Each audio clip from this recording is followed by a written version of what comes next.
No devocional de hoje nós vamos saber os segredos que estão por detrás do Salmo 42, a sua história segundo a escatologia de Israel. Assim como a corça deseja as águas do ribeirão, assim também eu quero estar na tua presença, Senhor, ó Deus. Quando Davi escreveu esse salmo, Davi não estava nada bem com ele mesmo. Davi estava à procura de algo que o completasse totalmente. Davi, na verdade, não estava com sede de água, mas ele precisava de água para outra coisa. A água do Senhor que desce do trono dos céus. Irei fazer um resumo da sua história para quem não conhece a história de Davi. Vou lhe contar segundo a Bíblia. Davi sofria dentro da sua casa a rejeição dos seus irmãos, porque ele era filho concebido antes do ato matrimonial. Sua mãe ficou grávida dele quando coabitou com Jessé, antes do casamento. Jessé, homem viúvo, se engraçou com a mãe de Davi, mas rompeu com as leis judaicas praticando esse ato. E por isso os filhos do seu primeiro casamento rejeitaram Davi, dizendo que ele era um bastardo e não era bem-vindo entre eles. Então Davi, conforme foi crescendo, foi sofrendo descaso, rejeição e humilhação dos seus próprios irmãos por parte do pai Jessé. Seu pai, muito descuidado, também acabou por não dar muita atenção a Davi. Davi sofria de rejeição. Seus irmãos eram homens grandes, de boa aparência e prontos para serem soldados da guerra no reinado de Saul. Davi era ruivo, estatura mediana e até então, na fase jovem, só servia para cuidar das ovelhas na fazenda de seu pai. Davi não se destacava para ser um soldado. Mal sabia ele que era escolhido por Deus e que um dia iria ser o rei de Israel, porque Deus não escolhe pessoas por aparências, mas pelo coração. E Davi tinha uma essência que agradava a Deus. Cansado de ser deixado de lado, Davi pensou numa estratégia. Ele sabia que seu pai amava a comida que ele preparava, pois Davi, assim como Jacó, gostava de preparar seus guisados. E eram muito saborosos os pratos que preparava para seu pai.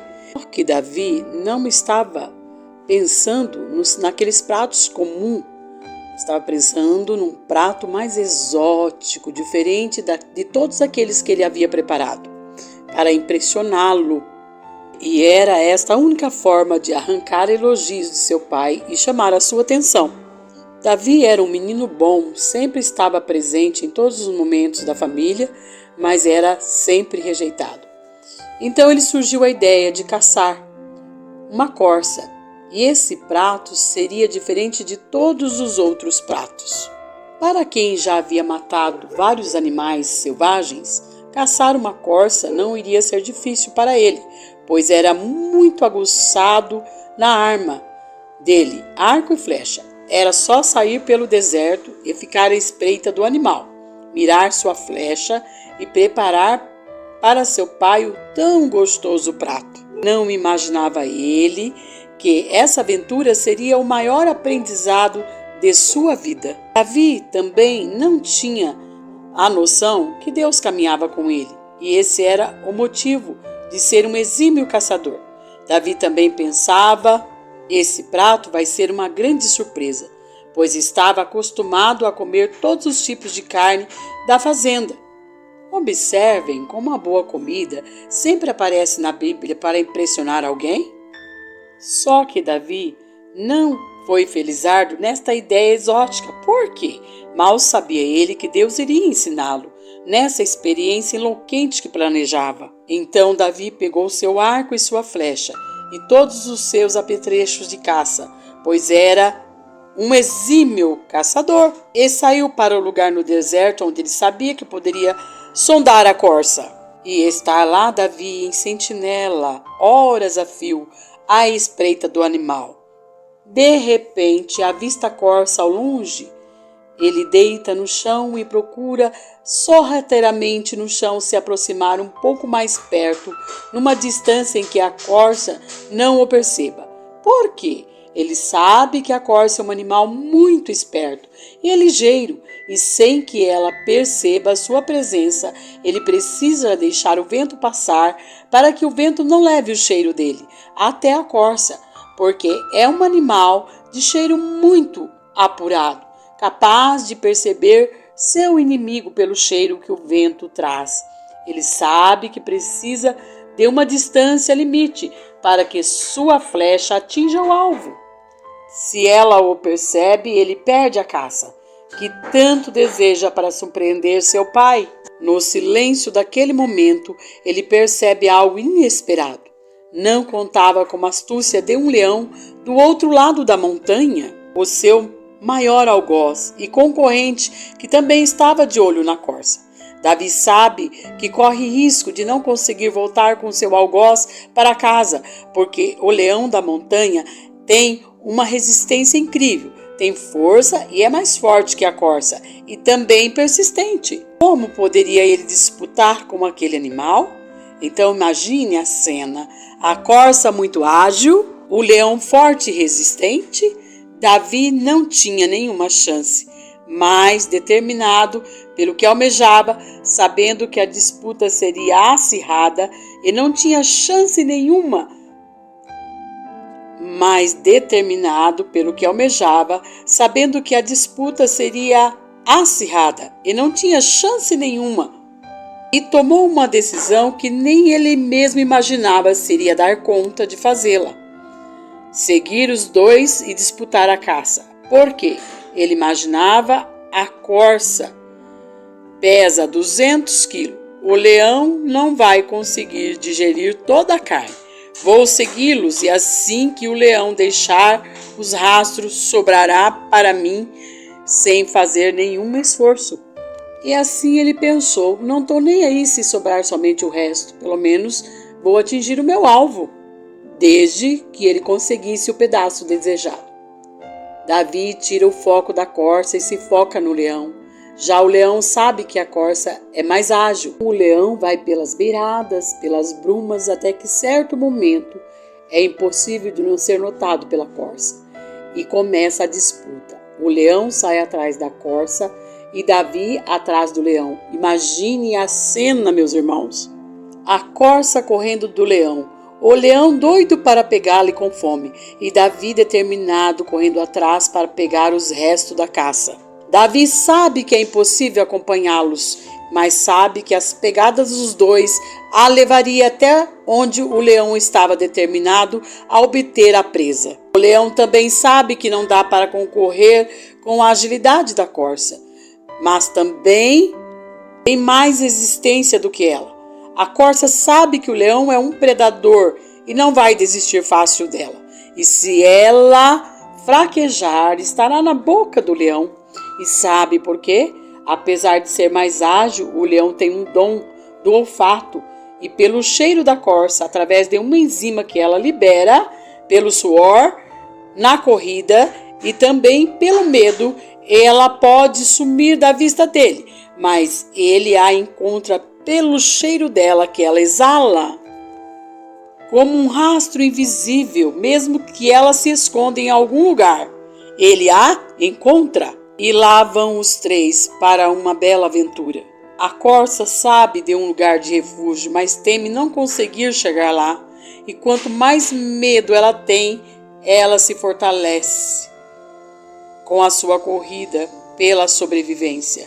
Cansada, com medo, e empenha-se a chegar no rio Ribeirão, até que ela avista o rio e, sem pestanejar, mergulha dentro dele. Nas suas profundezas, sumindo de vista do seu algoz, ela sabia que ali estava protegida, pois as águas daquele rio iria de vez levar embora, através de suas correntezas, os enzimas do suor e do medo que ela sentia, e ali estava segura. O leão, por sua vez, se deparou com um imenso rio. Fica todo perdido, olhando de um lado para o outro, e não vê a corça farejando, tentando buscar o teu cheiro. Davi se aproxima e vê a cena, observando o predador, que desiste da caça e vai embora. Davi se frustra, mas resolve ficar por ali para descansar. Imagine como ele estava cansado tentando segui-los. Davi espera o leão sair e fica atento onde teria ido a corça. Cansado, se aproxima do rio Ribeirão para beber um pouco de água. Davi estava estressado, desanimado, frustrado. O seu plano não havia dado certo. De repente, eis que surge a corça atrás de uma moita de dentro do rio, toda soberana, saindo das profundezas das águas, se sacudindo, com respingos das águas brilhando, as bolhas pelos raios do sol, jogando-a por todos os lados.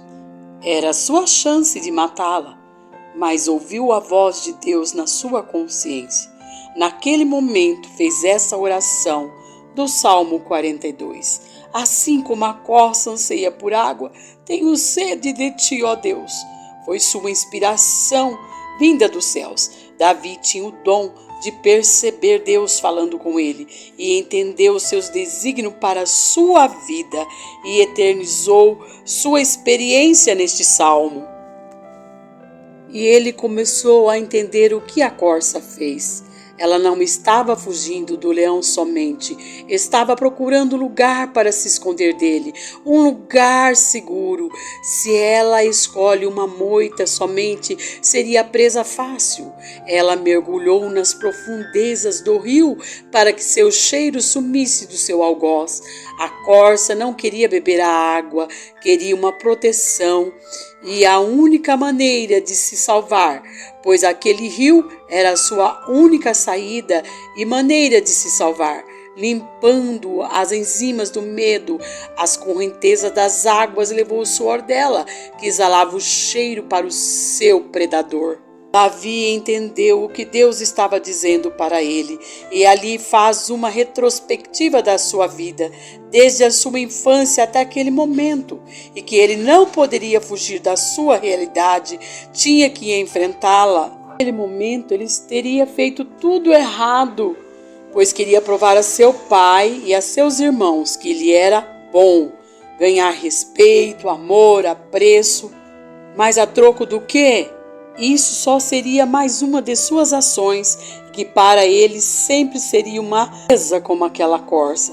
Davi entendeu que ele precisava confiar em Deus, esperar o momento em que Deus iria exaltá-lo.